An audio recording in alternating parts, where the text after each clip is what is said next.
From Interior Alaska's most trusted news source, this is the Fbx Evening News. Good evening. Thank you for joining us. Our top story, not guilty pleas for a former Fairbanks-based Alaskan State Trooper commander arraigned this afternoon in Fairbanks Superior Court. 76-year-old Warren Tanner is charged with 6 felony counts of sexual abuse of a minor. The abuse dates back to 2003 when the alleged victim was 3 or 4 years old and continued until 2011. According to court documents, Tanner allegedly abused the girl in his North Pole home, forcing her to undress and then inappropriately touching her. One of the last instances of abuse reportedly occurred on a fishing trip to Valdez in an RV. The victim's mother discovered text messages indicating the abuse had occurred and confronted Tanner about it. He then admitting to touching the girl, the victim, quote, 5 or 6 times from the time she was 6 or 7, but hadn't touched her in a few years, end quote. Trial in this case is scheduled for May 19th. The Fairbanks Principals Association has threatened legal action in the ongoing argument between the Fairbanks North Star Borough School District Superintendent and parents at Denali Elementary School. The hiring of a replacement principal for Timothy Doran, who announced his retirement earlier this year, has led to much controversy between the two. Parents at Denali had asked the school board to be involved in the hiring process, leading the board to intervene, freezing further action until its meeting scheduled for this evening. This action led to the Principals Association, which is actually led by Doran, to get involved. The Parent-Teacher Association asked to be involved and for the board to amend its contract with the Principals Association with a resolution to revise the hiring process to include this input.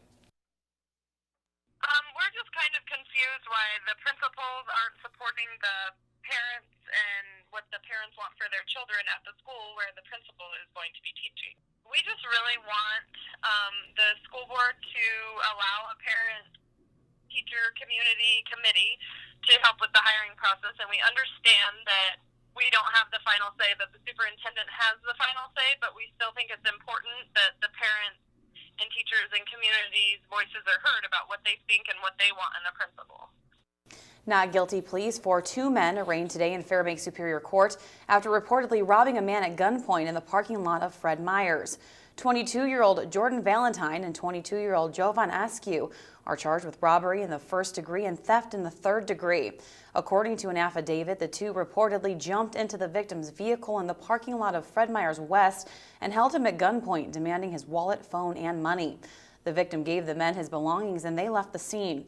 Troopers later identified the vehicle from surveillance footage and arrested the 2 suspects. Trial in this case is scheduled for May. The president of the University of Alaska system is raising concerns about a bill in the legislature that would allow the legal concealed carry of firearms on university system campuses. Pat Gamble told the Senate Judiciary Committee that 15,000 to 20,000 students in kindergarten through 12th grade visit university system campuses. He says he could not protect them if the bill passes. The bill is sponsored by Republican Senator John Coghill. Coghill's intern addressed the committee. The University of Alaska should not ban firearms simply because they believe that there is a possibility for an individual to violate a right. Furthermore, the majority of students living on dorms or in residential units are not even of the legal age to possess a concealed firearm. A special unit of the Alaska Bureau of Investigations has arrested an Anchorage man on charges of sex trafficking. The investigation started when police received a report of a man exploiting several women between Anchorage and the Mat-Su Valley who were in the sex trade. Batts was taken into custody on a warrant charging 5 counts of trafficking and 1 count of tampering with evidence. Last year, Governor Sean Parnell signed legislation designating March 29th of each year as Vietnam Veterans Day in Alaska. March 29th, 1973 marked the withdrawal of the last U.S. troops from Vietnam. Representative Steve Thompson carried the bill setting the day aside. Thompson said Vietnam veterans were not greeted with parades and speeches, but instead with silence and sometimes abuse for having served. On March 29th this year, there will be a Vietnam Veterans Day at UAF, hosted by the Student Veterans Association. When I came back from Iraq, we had groups of people that had signs and balloons and just an outpouring of love and support from people that we didn't even know, people that came from all over the community just to show support and welcome us back. And we know that the Vietnam veterans didn't have that when they came home, and I definitely think the community, the outlook has shifted. All right, when we come back, the Cold Climate Housing Research Center is initiating a pilot project this month. Okay, they are to help Alaska nonprofits save money by making their buildings more energy efficient. That's right. Also, we have your weekly health report. Those stories are next. Stay with us. And welcome back to the Fbx Evening News. The Cold Climate Housing Research Center, or CCHRC, is initiating a pilot project this month to help Alaska nonprofits save money by making their buildings more energy efficient. The Fairbanks Nonprofit Retrofit Pilot provides energy audits and low-interest loans to nonprofit and tribal organizations, as well as guidance through the entire retrofit process, including arranging an energy audit, prioritizing energy improvements, arranging financing, and coordinating contractors to complete the retrofit.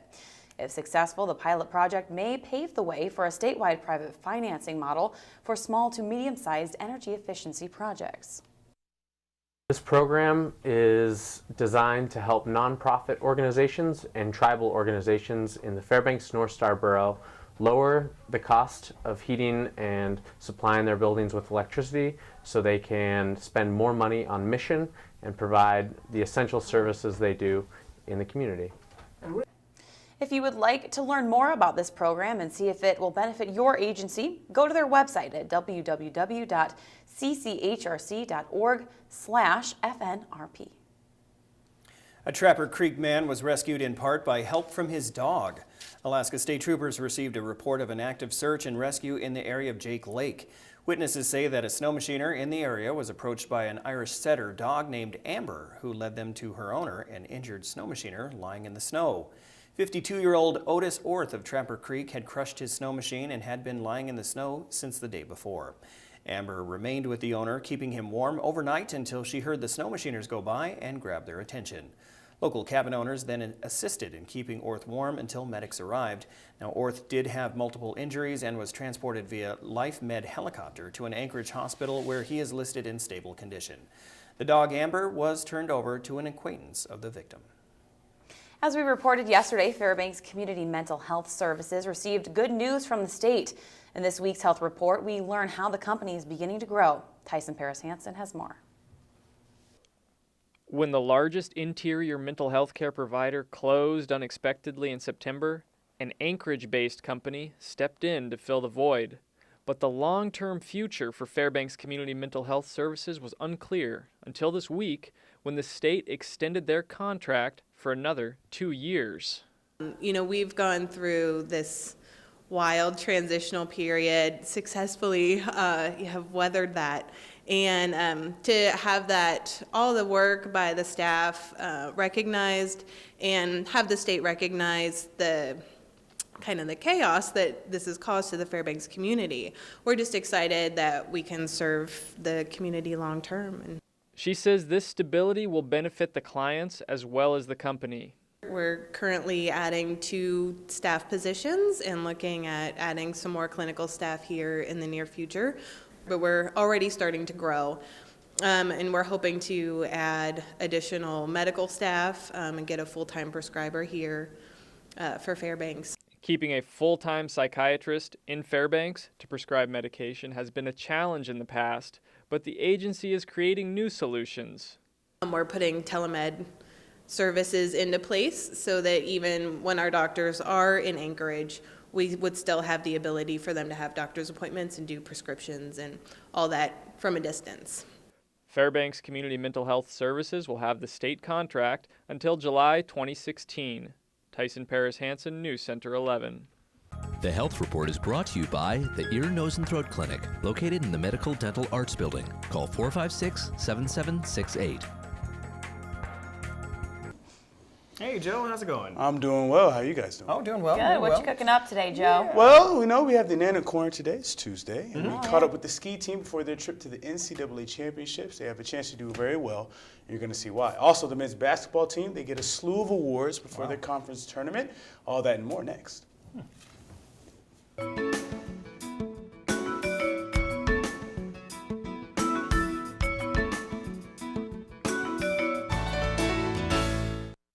Hello, Interior Alaska. Joe Cook here with some Tuesday sports. In today's Nana Corner, we catch up with Alaska's 4 skiers who are going to the NCAA championships. The NCAA start this Thursday in Midway, Utah, the same place where 2 skiers podiumed earlier this season. Now Logan Hahnemann, Max Olix, Michael Fehrenbach, and Nicole Bathe try to bring it all together for some titles. Here's more.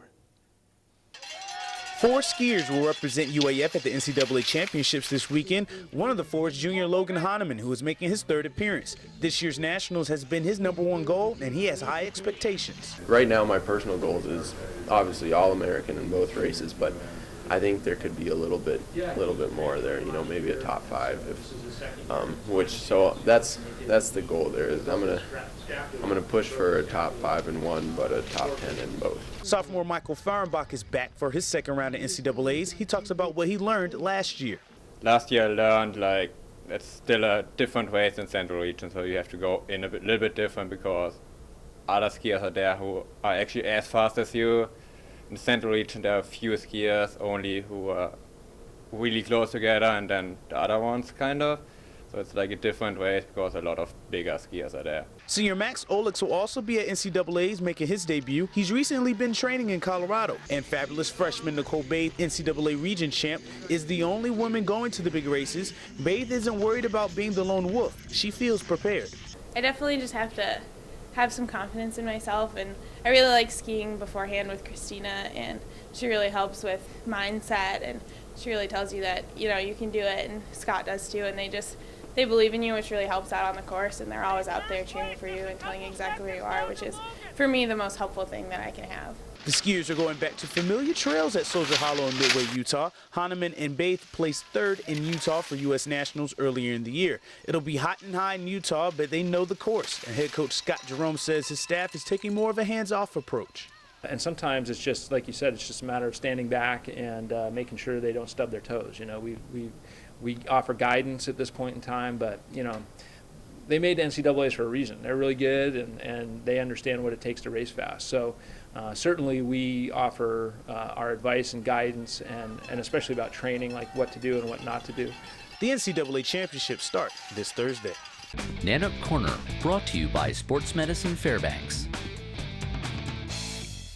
The Alaska men's basketball team received a number of awards from the GNAC yesterday, highlighting the end of a great regular season. Senior forward Andrew Kelly was named Defensive Player of the Year. Kelly was 2nd in rebounds and the top defensive rebounder in the GNAC. He was 9th in steals and 10th in blocks, while leading the GNAC in field goal percentage. He was also named GNAC Player of the Week for the 2nd time and was Raven Alaska Nanaco of the Week for the 3rd time following the UAA win. Kelly was named 2nd team All-GNAC, and joining him is the team's leading scorer at 14 points per game, senior Ronnie Baker. Senior Sergei Putsar was All-GNAC honorable mention for consecutive seasons as well. The Nooks were named GNAC Team of the Week for the last week of the regular season for their 70-68 win over UAA. The GNAC tournament starts tomorrow with UAF facing MSUB in the 1st round at noon. The Nooks swept the Yellow Jackets this year. MSUB lost their last 2 games but have the top field goal percentage defense in the conference. Kelly talks about his award, and head coach Mick Durham, who leads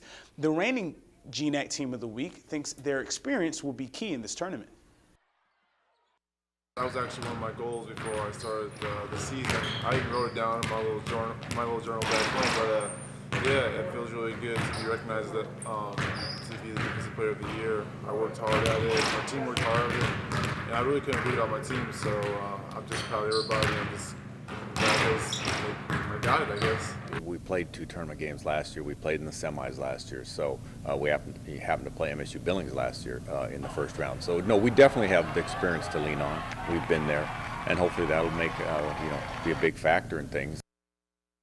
And now, here's today's Iditarod report. A number of mushers have scratched already due to some rough conditions in the Rainy Pass area. Gus Gunther, Max Santos, and Linwood Fielders scratched today heading towards Ron Jane Steves also scratched as well today. Gunther suffered an ankle injury, and Lanier had a leg injury. Jim Lanier and Didi Johnrose scratched yesterday trying to get to Ron. Cindy Galia also scratched. Lack of snow in Daysdale Gorge is causing the rough conditions.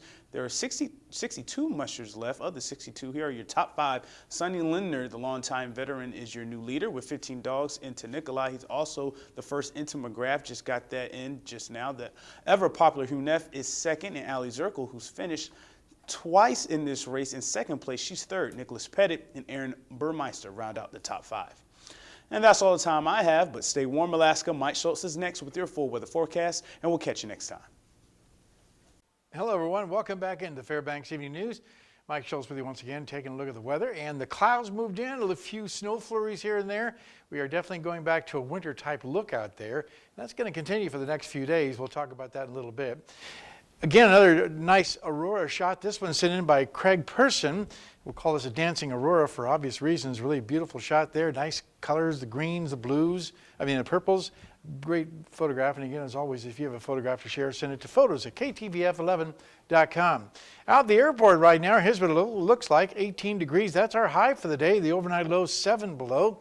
Record high in 1957, record low in 1951. Sunrise and sunset, 10 hours and 36 minutes of daylight. Winds are calm and the barometer is rising. And we have an air quality index alert. We don't have any alerts. How about that? Believe it or not.